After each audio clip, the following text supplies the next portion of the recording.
നിങ്ങൾക്കറിയോ ഇപ്പൊ രാഹുൽ ഗാന്ധി എവിടെയാണ്? നാളെ വോട്ടിംഗ് കഴിഞ്ഞാൽ മറ്റന്നാള് ഈ പറയുന്ന അയോധ്യയിലെ ശ്രീരാമക്ഷേത്രത്തിൽ പോയി പ്രത്യേക പൂജ നടത്തി തെരഞ്ഞെടുപ്പിൽ നോമിനേഷൻ കൊടുക്കുകയാണ്. കണ്ണൂരിൽ വന്ന് കേരളത്തിന്റെ മുഖ്യമന്ത്രിയെ അറസ്റ്റ് ചെയ്യാത്തത് എന്താണ് RSS എന്ന് ചോദിച്ച രാഹുൽ ഗാന്ധിയുടെ നിലവാരം കേരളത്തിലെ ജനങ്ങൾ കണ്ടു. നെഹ്റു കുടുംബത്തിൽ അത് കാണൂല. ഒരു രാഷ്ട്രീയ പാർട്ടിയുടെ അടിസ്ഥാനം എന്താ? ആ പാർട്ടിയുടെ പേരും അതിൻ്റെ കൊടിയുമാണ്. ആ കൊടിയും ബോർഡും അടക്കം എടുത്തു വെച്ച് നിങ്ങൾ മാറി നിൽക്കണം എന്ന് പറയുന്ന ഒരു രാഷ്ട്രീയ സ്ഥിതിവിശേഷത്തിലേക്ക് കേരളം പോയതിന്റെ ഉത്തരവാദിത്തം ഈ പറയുന്ന സാദിഖ് അലി തങ്ങൾക്കും PMA സലാമിനും തന്നെയാണ്. നിലമ്പൂർ MLA PV അൻവറിന്റെ വാക്കുകളാണ് നിങ്ങൾ കേട്ടത്. തെരഞ്ഞെടുപ്പ് പ്രചരണത്തിനായി കേരളത്തിലെത്തി കേരളത്തിന്റെ മുഖ്യമന്ത്രി പിണറായി വിജയനെ അപമാനിച്ച രാഹുൽ ഗാന്ധിക്ക് കണക്കിന് കൊടുക്കുന്നുണ്ട് PV അൻവർ.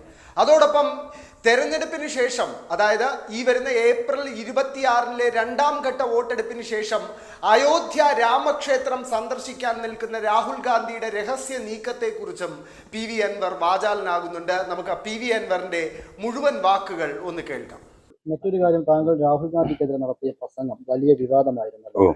നിലമ്പൂരിൽ തന്നെ താങ്കൾക്കെതിരെ പ്രതിഷേധം നടക്കുന്ന സാഹചര്യം ഉണ്ടായി. അത്തരമൊരു പ്രസംഗം വേണ്ടിയിരുന്നില്ല എന്ന് തോന്നിയിട്ടുണ്ടോ? ഒരിക്കലും തോന്നിയിട്ടില്ല. അത് വളരെ കൃത്യമായി പറഞ്ഞു കഴിഞ്ഞതാണല്ലോ. അദ്ദേഹത്തിന്റെ പൊളിറ്റിക്കൽ DNA പരിശോധിക്കണം. അതിന്റെ ഏറ്റവും വലിയ തെളിവ് ഈ കേരളത്തിലെ തെരഞ്ഞെടുപ്പ് ജനങ്ങൾ അദ്ദേഹത്തിന്റെ പൊളിറ്റിക്കൽ DNA പരിശോധിക്കുക തന്നെ ചെയ്യും. അതാ പറഞ്ഞതിന്റെ ബാക്കി പത്രമാണ്. കണ്ണൂരിൽ വന്ന് കേരളത്തിന്റെ മുഖ്യമന്ത്രിയെ അറസ്റ്റ് ചെയ്യാത്തത് എന്താണ് RSS എന്ന് ചോദിച്ച രാഹുൽ ഗാന്ധിയുടെ നിലവാരം കേരളത്തിലെ ജനങ്ങൾ കണ്ടു. നെഹ്റു കുടുംബത്തിൽ അത് കാണൂല. അതുകൊണ്ട് തന്നെയാണ് അത് പറഞ്ഞത്. ഇവിടെ ഡൽഹിയിൽ നിന്ന് ഈ പറയുന്ന തായ്ലൻഡ് വഴി പട്ടായ വഴി വന്നിട്ട് കേരളത്തിൽ വന്ന് കേരളത്തിന്റെ പ്രിയപ്പെട്ട മുഖ്യമന്ത്രിയെ രാഹുൽ ഗാന്ധിക്ക് കൊട്ടി തന്നെ കേരളത്തിലെ മതേതരത്വ ജനാധിപത്യ വിശ്വാസികളായ ജനങ്ങൾ ഈ 2024 തെരഞ്ഞെടുപ്പിൽ കേരളത്തിൽ നിന്ന് മാത്രമല്ല ഇന്ത്യയിൽ തന്നെ അത് പരിശോധിക്കും. ആ തെരഞ്ഞെടുപ്പാണ് കടന്നു വരുന്നത്. ഒരു രാഷ്ട്രീയ പാർട്ടിയുടെ അടിസ്ഥാനം എന്താ? ആ പാർട്ടിയുടെ പേരും അതിൻ്റെ കൊടിയുമാണ്. ആ കൊടിയും ബോർഡും അടക്കം എടുത്തു വെച്ച് നിങ്ങൾ മാറി നിൽക്കണം എന്ന് പറയുന്ന ഒരു രാഷ്ട്രീയ സ്ഥിതിവിശേഷത്തിലേക്ക് കേരളം പോയതിന്റെ ഉത്തരവാദിത്തം ഈ പറയുന്ന സാദിഖ് അലി തങ്ങൾക്കും PMA സലാമിനും തന്നെയാണ്. അതിന്റെ പ്രതികരണം ഉണ്ടാകുന്നുണ്ട്. CAA വിഷയത്തിൽ ഈ നിമിഷം വരെ ഇതുവരെ ഒരു നയവും വ്യക്തമാക്കിയിട്ടില്ല എന്ന് മാത്രമല്ല, ഞങ്ങളത് തെരഞ്ഞെടുപ്പ് കഴിഞ്ഞിട്ട് പറയും എന്ന് പറയുന്ന അവസ്ഥയിലാക്കാം. നാളെ വോട്ടിംഗ് നടക്കുകയാണ്.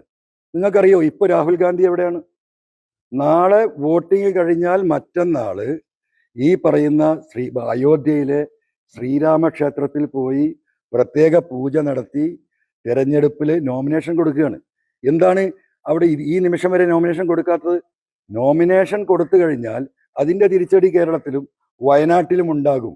കാരണം നോമിനേഷൻ കൊടുക്കുന്നതിന് മുമ്പ് ശ്രീ രാഹുൽ ഗാന്ധിക്ക് ഈ പറയുന്ന അയോധ്യയിലെ രാമക്ഷേത്രത്തിൽ പോയി പ്രാർത്ഥന നടത്തണം. അത് നടത്തിക്കഴിഞ്ഞാൽ അത് കേരളത്തിൽ വൻ തിരിച്ചടിയാകും. അപ്പൊ കേരളത്തിലെ മുഴുവൻ ജനങ്ങളെയും മതവിശ്വാസികളെയും മതേതര വിശ്വാസികളെയും വഞ്ചിച്ച രാഷ്ട്രീയം, അതിനോടൊപ്പം ഒട്ടിച്ചേർന്ന് ലീഗ് ഇവിടെ ഫാസിസത്തിനെതിരെ പോരാടുന്ന ഏറ്റവും വലിയ പാർട്ടിയായ കമ്മ്യൂണിസ്റ്റ് പാർട്ടിയെ ലീഗ് എതിർക്കുന്നു എന്നത് തന്നെയാണ് തെരഞ്ഞെടുപ്പിലെ വിഷയം. പൊന്നാനി മണ്ഡലത്തിലാണ് ഏറ്റവും കൂടുതൽ ഈ സോഷ്യൽ മീഡിയ വഴി ടീം സംസ്ഥ പൊന്നാനി എന്നൊക്കെ പറഞ്ഞ് നടക്കുന്നത്. പക്ഷെ അത് ആരാണ് എന്താണ് എന്നൊന്നും വ്യക്തതയില്ല. ഒരു വാർത്താ സമ്മേളനം നടത്തുകയൊന്നും ചെയ്തിട്ടില്ല. അപ്പൊ അതേ പേരിൽ തന്നെ ഇന്ന് ഈ ഹംസയ്ക്കുള്ള പിന്തുണ പിൻവലിക്കുന്നു, ഹംസയെ വഞ്ചിച്ചു എന്നൊക്കെ പറഞ്ഞ് പുറത്തിറങ്ങുകയും ചെയ്തിട്ടുണ്ട്. അതിലൊന്നും നിങ്ങൾ ആരും ബേജാറാവണ്ട. അങ്ങനെ പല ന്യൂസുകളും പല വാർത്തകളും ഉണ്ടാവും. മനുഷ്യർ ഞാൻ ഈ പറഞ്ഞ കാര്യങ്ങളൊക്കെ വെച്ചുകൊണ്ട് മനുഷ്യരൊരു തീരുമാനം എടുത്തിട്ടുണ്ട്. ജിഫ്രി മുത്തുക്കോയ തങ്ങൾ വിഭാഗത്തിലെ പണ്ഡിതന്മാരും മൗലവിമാരും മതവുമായി ബന്ധപ്പെട്ട്, അതായത് മുസ്ലിം ലീഗിനേക്കാളും ഇസ്ലാം മതത്തെ സ്നേഹിക്കുന്ന, ഇസ്ലാം മതം ഈ നാട്ടിൽ നിലനിൽക്കണമെന്ന് ആഗ്രഹിക്കുന്ന, മുസ്ലിങ്ങൾ ഇവിടെ നിലനിൽക്കണമെന്ന് ആഗ്രഹിക്കുന്ന എല്ലാ മനുഷ്യരും, ഈ നാട്ടിലെ മതേതരത്വം നിലനിൽക്കണമെന്ന് ആഗ്രഹിക്കുന്ന ഹിന്ദുവും മുസ്ലിമും ക്രിസ്ത്യാനിയും എങ്ങനെയാണോ കേരളത്തിൽ ഇന്ന് ജീവിക്കുന്നത് അത് കൂടുതൽ സൗഹാർദ്ദത്തിൽ നിലനിൽക്കണമെങ്കിൽ ശക്തമായ ഒരു ഭരണകൂടം ഇവിടെ ആവശ്യമാണ്. RSSന്റെ കടന്നുകയറ്റം തടയണം എന്ന തിരിച്ചറിവ് കേരളത്തിലെ ജനങ്ങൾക്കുണ്ട്. അതുകൊണ്ട് നിങ്ങളതിൽ ബേജാറാവണ്ട. എന്താണ് സംഭവിക്കുക എന്ന് 4-ാം തീയതി കാണാം. ഒരു 18 സീറ്റിൽ കുറയാതെ കേരളത്തിലെ ജനം ഇടതുപക്ഷത്തോടൊപ്പം ഒരു തരംഗമായി നീങ്ങുകയാണ്. അത് നിങ്ങൾക്ക് കാണാം. 21 തെരഞ്ഞെടുപ്പിൽ 60 സീറ്റ് LDF കിട്ടില്ല എന്ന് പറഞ്ഞവരാണ് എൻ്റെ മുന്നിൽ നിൽക്കുന്ന എൻ്റെ പ്രിയപ്പെട്ട പത്രമാധ്യമ പ്രവർത്തകർ. 92 നിന്ന് 99 കേരളം പോയിട്ടുണ്ടെങ്കിൽ ഇന്ന് ഈ 20 സീറ്റിൽ 18 സീറ്റിൽ കുറയാത്ത സീറ്റിൽ ഇടതുപക്ഷ ജനാധിപത്യ മുന്നണിയുടെ സ്ഥാനാർത്ഥികൾ വിജയിക്കും. അതില് ഒരു തർക്കവും ഈ ജനങ്ങളുമായി ബന്ധപ്പെട്ട് പ്രവർത്തിക്കുന്ന ഒരു പ്രവർത്തകൻ എന്ന നിലയ്ക്ക് എനിക്കില്ല. ആയിരക്കണക്കിന് ആളുകളോട് ആ വിഷയം സംസാരിക്കുമ്പോൾ അങ്ങനെ തന്നെയാണുള്ളത്. മാത്രമാണോ അതോ മലപ്പുറം പ്രതീക്ഷിക്കുന്നുണ്ടോ? അല്ല, 18 സീറ്റില്ലേ, 18 സീറ്റിൽ 2 സീറ്റല്ലേ പോകൂ.